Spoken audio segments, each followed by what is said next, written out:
Pureza e formosura. Monsenhor Doutor Tiamer Todt, Bispo da Hungria. Adaptação portuguesa sob a direção do Padre Rodrigo da Cunha. Edição de 18 de agosto de 1953. Ao leitor. Não há ninguém, talvez, com alguma experiência, a quem na vida não tenha chegado um dia esta voz tocada de arrependimento e de revolta. Ah, se eu soubesse! Por trás desta exclamação, esconde-se quase sempre um passo de consequências irreparáveis, e no condicionalismo social em que vivemos, poucos são aqueles que mais tarde ou mais cedo não atribuam aos seus pais ou preceptores responsabilidades graves que muitas vezes com razão julgam pertencer-lhes. São fatos. Como tais, não se discutem, embora possamos discutir a sua explicação. No fundo, porém, todos chegaremos ao acordo num ponto. É que a obra da formação moral da nossa juventude tem fracassado, e aquilo que se faz nesse sentido não está de modo algum dentro de moldes perfeitos, nem mesmo satisfatórios.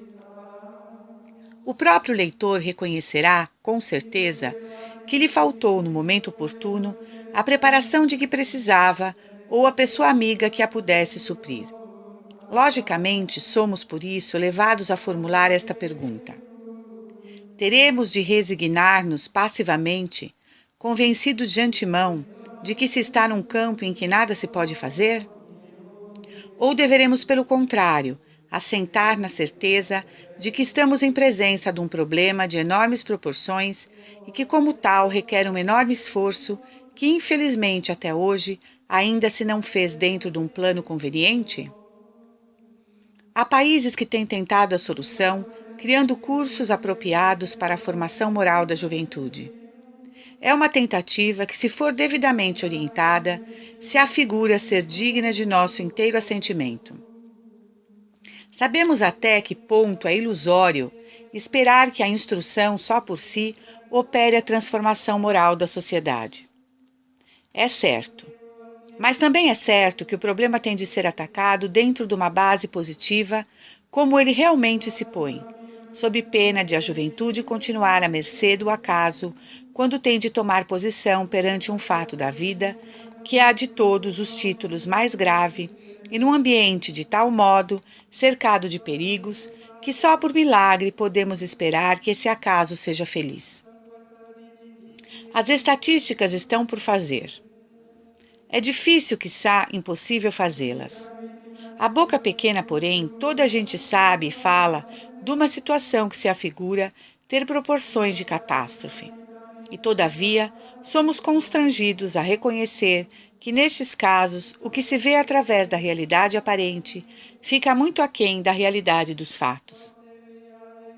Esperamos, por isso, que não pode estar longe o momento em que as nações orientem os seus esforços no sentido de encontrarem o caminho para a solução que se impõe. A experiência de alguns países, que parece terem já conseguido resultados apreciáveis, fará, no entanto, compreender que só uma campanha verdadeiramente nacional, em que os meios coercitivos deem aos persuasivos o apoio conveniente, conduzirá ao fim que se deseja. A iniciativa particular, esporádica e desconexa, terá sempre os resultados fortuitos que lhe estão inerentes. Por outro lado, aqui como no mais, a ordem moral está sujeita à lei das proporções.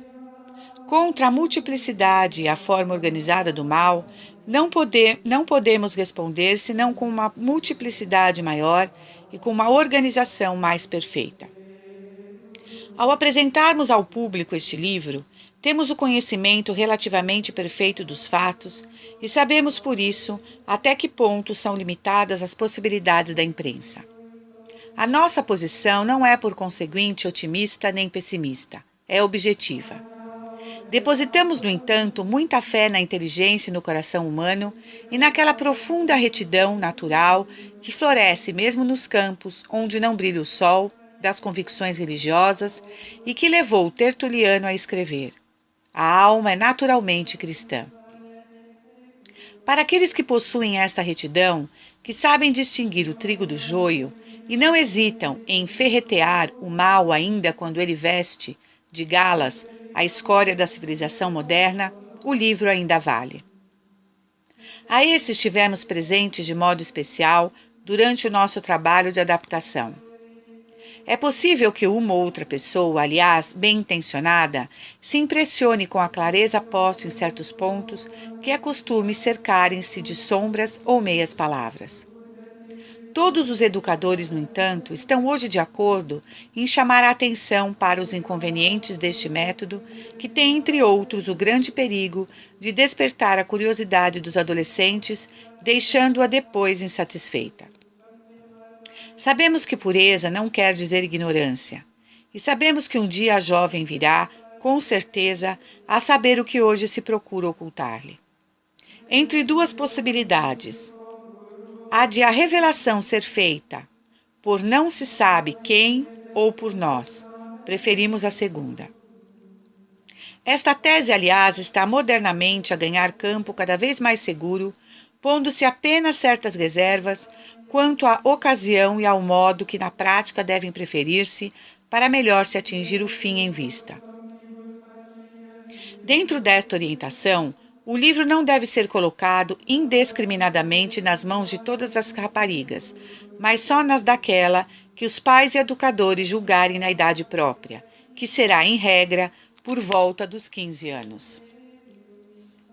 Apesar de tudo, sabemos que vamos ter contra nós a repugnância natural de algumas famílias ligadas ainda a velhos princípios e a oposição deliberada de algumas outras. Nada mais temos a fazer do que esperar que o tempo e as lições da vida sejam o seu melhor remédio, fazendo-as cair pouco a pouco em si próprias. Entretanto, contamos com as restantes, as que sabem distinguir entre o preconceito e a verdade, as que desejam sinceramente ver claro e se esforçam humildemente por acertar. E estamos convencidos de que estas constituem a grande maioria. A sua posição não será tão cômoda, evidentemente. As dificuldades são reais, por vezes ingratas, e impõem sempre sacrifício. Mas vale a pena o sacrifício quando se trata de vencer determinadas relutâncias atávicas do falso pudor sobre que pesa a responsabilidade de tantas tragédias íntimas que se podiam e deviam ter evitado. Padre Rodrigo da Cunha. Pórtico. Os Dois Lagos. Quando eu era jovem estudante, costumava frequentemente passear junto de um lago nas montanhas. Sobre o espelho cristalino da água, bailavam os raios do sol. A água pura brilhava e por entre os seixos pousados no fundo, zigue-zagueavam inúmeros peixinhos, parecendo gozar a carícia dos raios do sol. Orlavam as suas margens miosotes azuis, e da água em repouso emergiam lírios aquáticos, semelhando sentinelas com os gláudios eretos das suas folhas. Os salgueiros roçando com a sua ramagem inclinada, o dorso cristalino da água, pareciam deleitar-se na contemplação do céu azul espelhado no lago. Uma brisa suave e acariciadora agitava brandamente a verde ramagem, produzindo um murmúrio doce ao perpassar pelos canaviais. Este lago na montanha era para mim a imagem de uma alma juvenil, cheia de vida, alegre e feliz. Era como o olhar cândido e aberto da criança, refletindo a luz das estrelas. Passaram-se largos anos e com saudade voltei um dia a contemplar de novo esse lago da minha juventude. Qual não foi, porém, o meu espanto ao ver a transformação que nele se tinha operado? Os lírios caídos estavam secos. Os salgueiros encontravam-se despidos de sua ramagem e a superfície lisa e cristalina de antes era agora um charco amarelecido pelas folhas velhas. Onde estavam aqueles lírios imaculados e os sentinelas de outrora? Como desapareceu a coroa da folhagem verde que os salgueiros majestosamente ostentavam? Para onde foi o azul do céu que sorridente se refletia no espelho d'água? Com meu coração oprimido, perguntei então: Será efetivamente este o lago de água pura e cristalina da minha juventude? São lindos como os miosotes deste lago os teus olhos, donzela, e é bela como o lago cristalino da montanha tua alma. Mas ai, quantas como tu deixaram morrer tão prematuras esperanças! É para conservares a tua alma sempre cristalina que eu escrevo este livro. Poderás nele colher essa certeza, conservar a alma pura e chegar com ela assim ao zênite da vida é a mais bela arte de viver.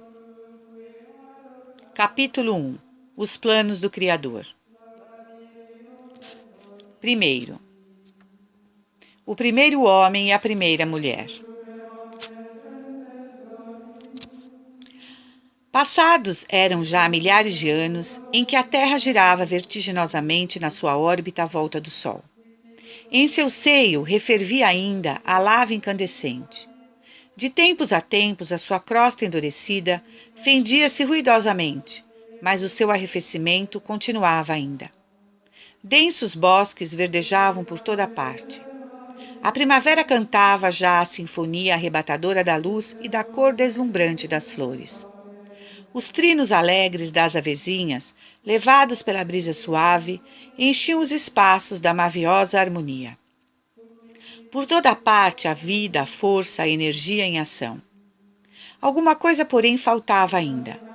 Faltava alguém que se deleitasse com o trinar dos pássaros, com o perfume e o brilho das flores, com os deliciosos frutos das árvores. Faltava um ser racional, consciente, que abarcasse na sua alma, ávida de infinito, todo este oceano de belezas.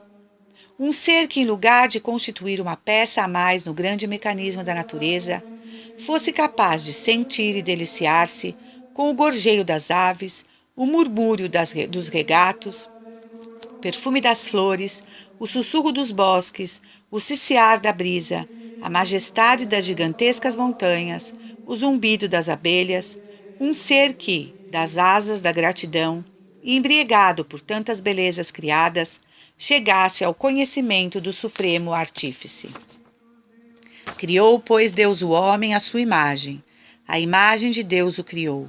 Criou o homem e mulher.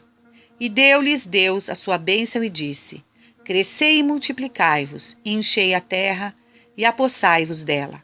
Gênesis 1, 37, 28.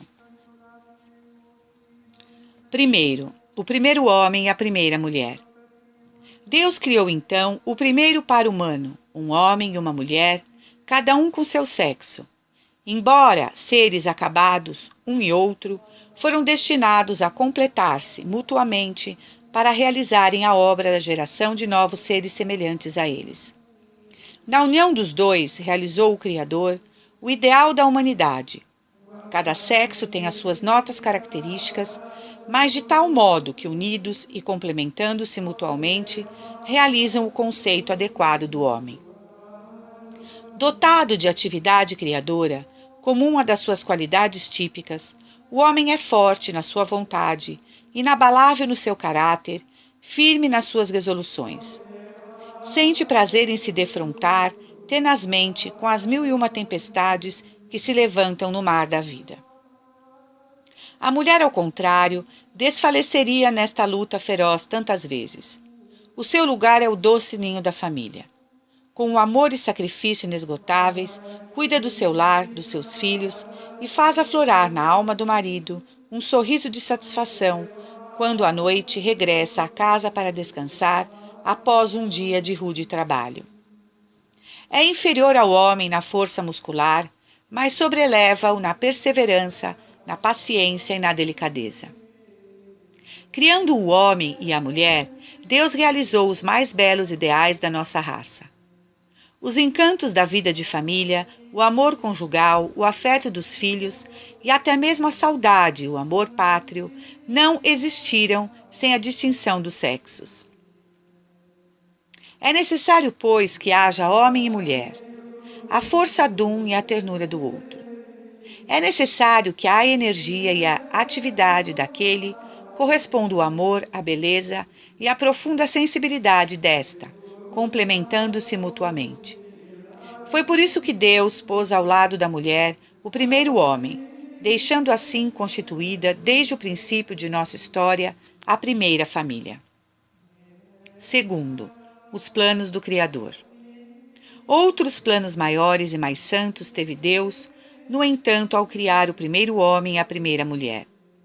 A união dos dois sexos comunicou também uma força maravilhosa. Quis associar os homens à sua obra divina de Criador, de modo que é com sua cooperação que ele dá vida a novas gerações, a fim de preencher o vazio cavado pela morte. Os jovens esposos, exuberantes de vida, plenamente desenvolvidos dentro de uma virgindade intacta, segundo a vontade de Deus, unidos como num só coração, são a expressão de um sublime desígnio do Criador. É assim que deves habituar-te a considerar o matrimônio de que vou falar-te. A Sagrada Escritura diz-nos que Deus, por si mesmo, sem intermediários, criou os nossos protoparentes Adão e Eva. Um dia houve, porém, em que tu, donzela, fizeste a ti mesma esta pergunta: e quem criou os outros homens, se não foram criados diretamente por Deus, como Adão e Eva? De que modo vieram então ao mundo? Como nasci eu e como nascem as outras crianças? É uma questão realmente muito séria, cujos problemas despertam a curiosidade de muitas jovens como tu. Para evitar que outros te respondam, talvez indevidamente, vou eu cumprir o dever de esclarecer-te. Presta atenção. Como é já do teu conhecimento, os seres criados dividem-se em dois grupos, o dos seres orgânicos e dos inorgânicos. Ao criar do primeiro grupo, isto é, os seres orgânicos, plantas, animais e homens, Deus comunicou-lhes uma parte de seu poder criador, pelo qual podem transmitir a vida a outros pequeninos seres semelhantes a eles. Assim é que a planta produz outras plantas, o animal dá à luz outros animais, o homem comunica a vida aos filhos. Ao criar, porém, os seres do segundo grupo, isto é, os inorgânicos, o sol, os astros, os minerais, as montanhas, os mares, etc., Deus não lhes deu o poder de criar outros seres semelhantes. Por quê? Porque esses seres não acabam tão facilmente como os seres vivos e por isso não têm necessidade de assegurar a sua continuidade sobre a terra. Os peixes, as aves, as árvores e as plantas, os animais e os homens envelhecem e morrem aos milhares cada momento. Se não houvesse um meio de substituir todos esses seres que vão morrendo, em pouco tempo a vida deixaria de existir. É verdade que Deus poderia criar por si mesmo outros seres em substituição dos que vão desaparecendo. Mas pela sua bondade, quis realizar uma coisa mais sublime.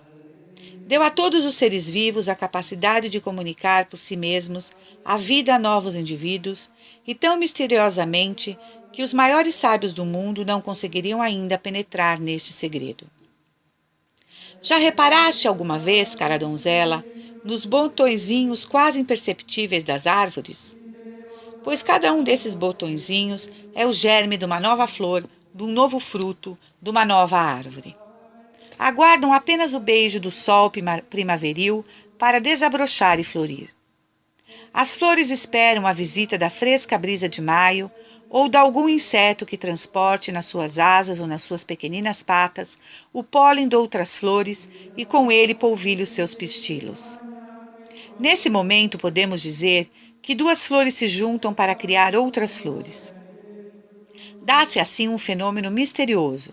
A parte da flor que recebeu o pólen vai crescendo dia a dia e ao fim de algumas semanas ou meses, a planta oferece-nos um fruto já maduro. Dentro dele está uma pequenina semente que será a origem de outra árvore, de outra nova vida. E desta maneira, o Criador vai renovando constantemente a natureza. E o homem fita a imensidão sorrindo.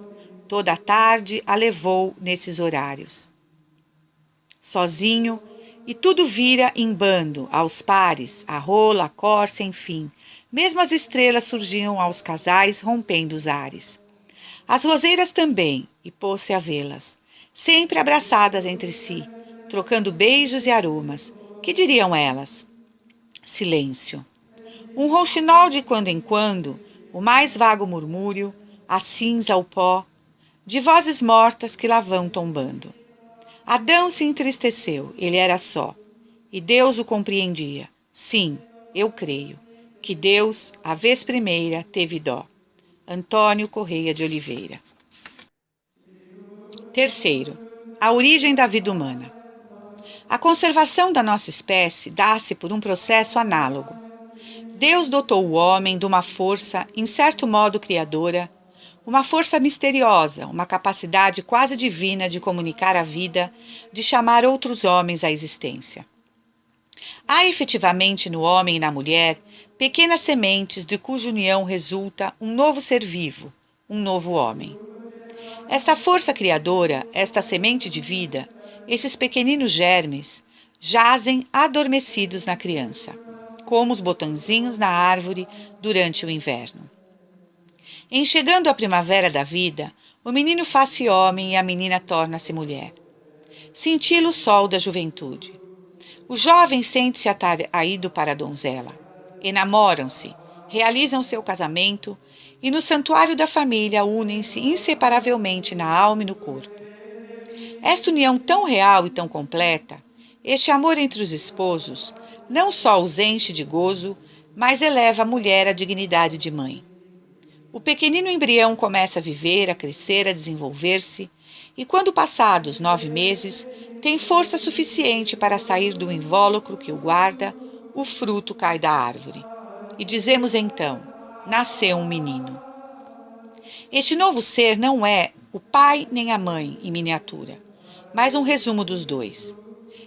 Nele se refletirão, pela vida fora, o modo de ser e de viver, bom ou mau, que o pai e a mãe tiveram. É por isso que no mundo não há amor como o dos pais pelos filhos. É que eles são, no sentido mais estrito da palavra, carne e sangue dos seus progenitores. Quarto, mãe e filha. Escuta esse diálogo íntimo entre uma rapariga e sua mãe, que preferiu responder com sinceridade às perguntas da filha antes que ela pedisse explicações às suas companheiras. Mamãe, que tamanho tinha eu quando era muito, muito pequenina, quando comecei a existir? Eras assim, como um ponto, mais pequena que a cabeça de um alfinete. Só com auxílio de uma lente se te poderia ver. Jesus! Então podia muito facilmente ser esmagada? Sim, com certeza, respondeu a mãe.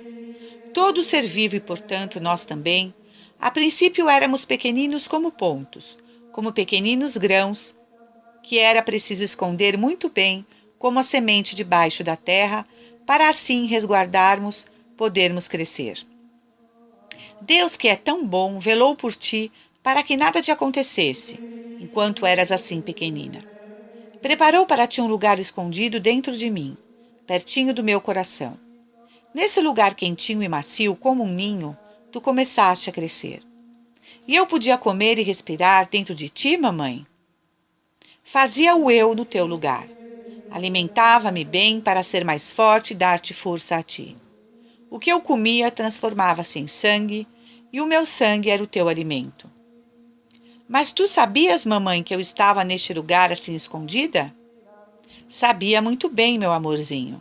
Às vezes sentia-te mexer e dizia-te baixinho: Bom dia, bebê. Já estás acordada?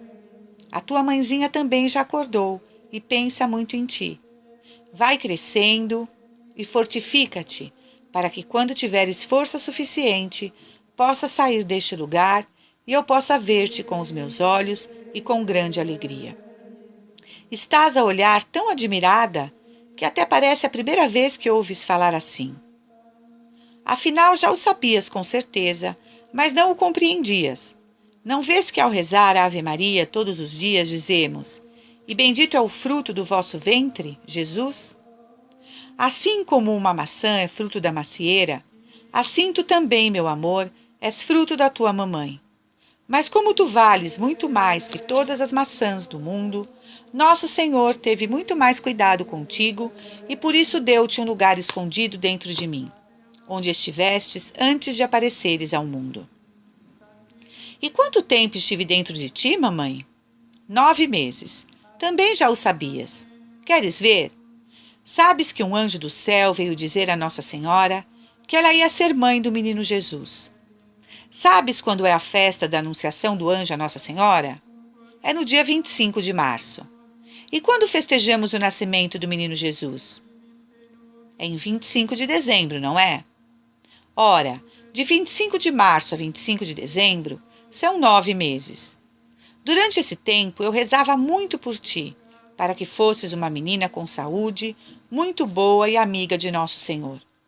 Procurava estar sempre muito contente e alegre, porque desejava que tu fosses assim também. E um dia, quando já tinhas força, saíste de mim e nasceste. Senti muitas dores, mas não me importava. Tu deste um grito e começastes a chorar. Peguei em ti e apertei-te contra o meu coração. Beijei-te muito e também comecei a chorar, mas de alegria. Com que ternura eu olhava para ti, deitadinha no meu colo. Compreendes agora porque te amo tanto? Sim, mamãe. E também agora já sei porque te amo tanto. Tanto como a ninguém mais neste mundo. Quinto, pensamentos sérios, reflexões importantes. Um momento de reflexão basta para entoarmos com toda a nossa alma um hino de agradecimento e louvor pelo magnífico plano do Senhor. Se Deus criasse todos os homens já adultos, como Adão e Eva, tudo no mundo seria árido e frio. Não havia família, pai, mãe e filhos. Não teriam irmãos. Não teríamos com quem partilhar as nossas alegrias, nem desabafar as nossas mágoas. Não haveria crianças. Faltaria o som das suas gargalhadas e o sol da sua candura. Sem crianças ficaríamos privadas da alegria pura e descuidada da idade infantil. Que amor tão grande nos revela Deus nesta maneira sublime de conservar a espécie humana. Diretamente só criou o primeiro homem e a primeira mulher, mas deu a ambos e por meio deles a todos os outros uma participação da sua força criadora. Decretou que fossem eles quem no futuro daria a vida dos corpos a outros homens. Admirável, santo e sublime este plano do Criador. Que respeito profundo nos merece a sua santa vontade. Na missão de renovar continuamente a espécie humana, missão em certo modo criadora, quis a colaboração do homem. Empregar o corpo só para o fim santo, a que ele o destinou, isto é, renovar e conservar a espécie humana, de tal modo que do amor que une o homem à mulher, nasce um novo ser, um novo homem. É colaborar com Deus. Missão providencial deve realizar-se divinamente dentro das condições impostas por Deus desde um princípio, a saber, no casamento indissolúvel. Assim como a alma nos coloca acima dos outros seres, assim pelo cumprimento exato da lei moral, o homem há de elevar essa força criadora acima de uma função meramente material até as alturas sublimes do mundo espiritual. Renunciaremos ao nosso mais alto privilégio, à própria natureza racional, quando nos permitirmos qualquer manifestação de vida corporal que não seja subordinada a um pensamento digno. Por isso, querida jovem, reflete muito a sério neste grande mistério da vida. Não prestes ouvidos a conversas livres sobre esta matéria e evita falar dela com leviandade. Respeita cuidadosamente o teu corpo. O plano do Criador é claro, que todos, sem exceção, se conservem puros de alma e corpo até o momento solene do casamento. E aqueles que por motivo de ordem superior não se casam, como por exemplo os sacerdotes para salvar almas, ou as religiosas para se dedicarem mais a Deus e ao próximo, esses devem guardar a castidade até a morte. Deus só permite a união dos sexos na forma por ele prescrita, isto é, no casamento indissolúvel e com o fim primário de dar vida a novos seres. Aquela jovem que profanar o seu corpo com prazeres proibidos peca gravemente contra si, contra a sociedade, contra a natureza e contra a vontade sacrossanta de Deus. Pode ser que alguma das tuas companheiras te faça esta objeção. Então, aquilo que é lícito e até uma coisa santa no casamento torna-se pecado tão grave fora do mesmo? Uma coisa ou é sempre pecado ou não. A resposta é fácil. Deus criou o corpo com suas funções e tendências. Tudo isso considerado em si é bom, porque assim o é tudo que Deus fez. O mal está em fazer uso dos dons de Deus no momento e nas circunstâncias em que ele não permite. Esta tendência, que é um dom de Deus, só pode ser satisfação dentro do casamento e com a possibilidade de se criar filhos. Poder-se-ia perguntar: mas por que é que Deus dispôs assim? Diremos que só Deus é Senhor absoluto e que não tem que dar contas a ninguém daquilo que ordena nas suas leis. Quem inventa uma máquina sabe melhor do que ninguém o que é necessário para o seu bom funcionamento e para evitar sua deteriorização. Deus criou o homem e a mulher e por isso sabe melhor do que ninguém como eles hão de viver para cumprir sua missão humana. Se refletirmos um pouco, descobriremos que esta lei severa de Deus, que só permite a união do homem e da mulher dentro do casamento, tem por finalidade o bem da sociedade. Efetivamente, só no casamento essa união pode realizar sem que a mulher sofra quebra de sua dignidade e pudor. Só no casamento essa união é santa, porque só nele se realiza sem prejuízo da alma. Só no casamento indissolúvel pode haver uma educação esmerada dos filhos. Nem o Estado, nem a sociedade substituiriam se Deus não tivesse restringido o exercício da vida sexual dos limites do casamento indissolúvel. Satisfazer de qualquer modo essa tendência, fora do matrimônio, é atentar contra a honra e a felicidade própria e alheia. Sexto, sedução pecaminosa. Dentre os dons com que Deus nos enriqueceu, poucos são os que nós não aproveitamos, muitas vezes para o mal. Mas é triste verificar que nunca o plano de Deus é tão frustrado como quando se faz mau uso do poder de transmitir a vida. O desabrochar de nova vida é sempre acompanhado de profunda alegria. Contempla a natureza na primavera, o sol brilha, canta nos salgueiros o rouxinol. A brisa corre mansamente, zumbi a abelha, o regato murmura. Tudo são encantos de beleza. Também na união do homem e da mulher, no casamento, Deus deixou o prazer e a alegria. Assim melhor poderão aceitar os inúmeros sacrifícios que lhes trará depois a educação dos filhos. O plano de Deus surge-nos em toda a sua luminosidade e clareza. Não há dúvidas de que a união de um só homem e de uma só mulher, no casamento indissolúvel, foi instituída por Deus para criar os novos seres, conservar a espécie humana. Mas, infelizmente, nos nossos dias, uma onda de peças teatrais, películas de cinema, pinturas, romances, gravuras, revistas, jornais, livros e falsos doutrinadores proclamam que a mulher é livre e pode dispor de si, dos seus dons, sem o casamento. A família, a educação dos filhos são um estorvo. Vive como melhor te agradar, eis o lema dos que assim pensam. Querida jovem que me lês, talvez tenha ouvido estas e outras vozes ainda mais sedutoras. Aos 13 ou 14 anos, sentes o teu corpo desenvolver-se, experimentas novas sensações e notas que a vida moderna está cheia de perigos. Na rua, no cinema, nos livros, no convívio com tuas amigas, em toda parte, ouvirás escarnecer os planos do Criador. Sentirás à tua volta, e talvez muito perto de ti, a torrente avassaladora de imoralidade. Chegarão a tuas mãos livros sedutores. Verás na tela do cinema cenas indecorosas, quando não abertamente pornográficas.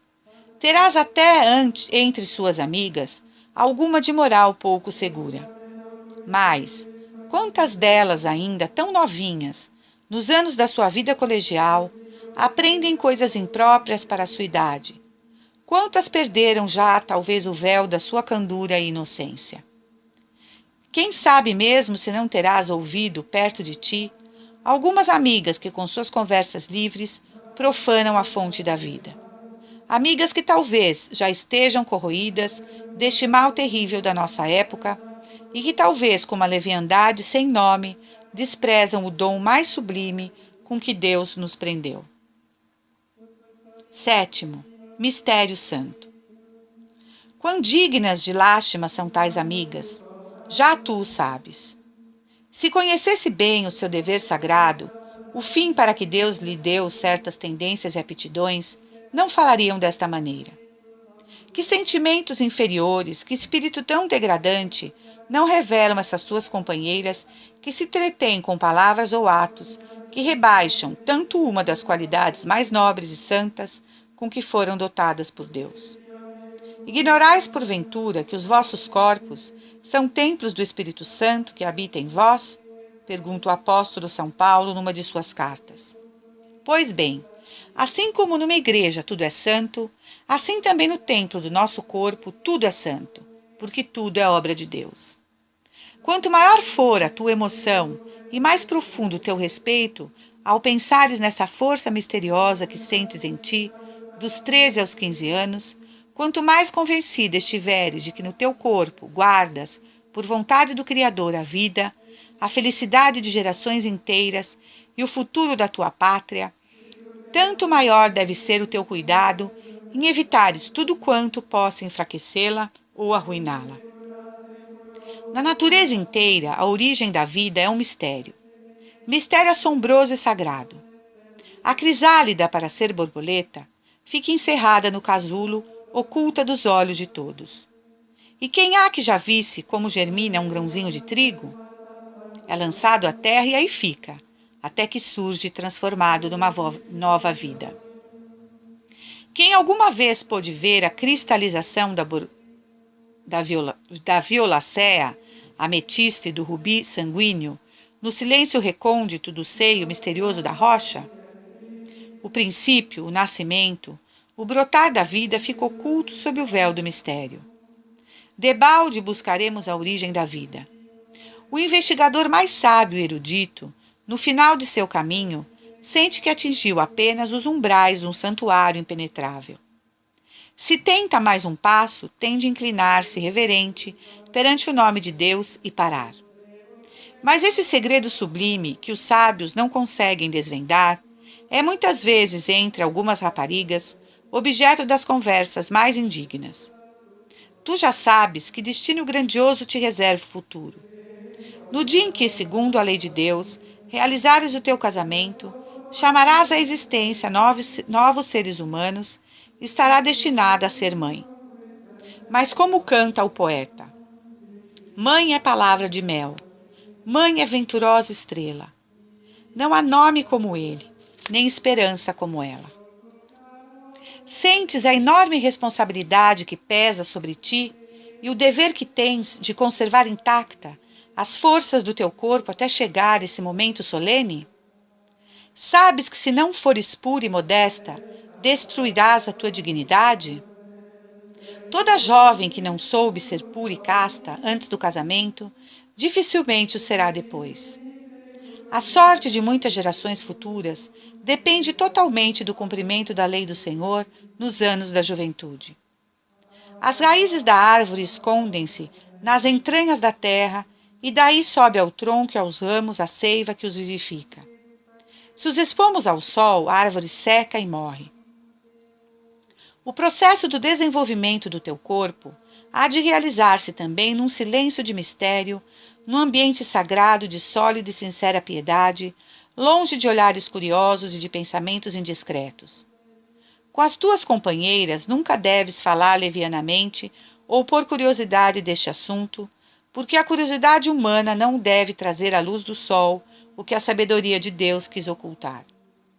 Deves, por isso, respeitar muito teu corpo, conservando sempre puro e forte, segundo os planos do Criador.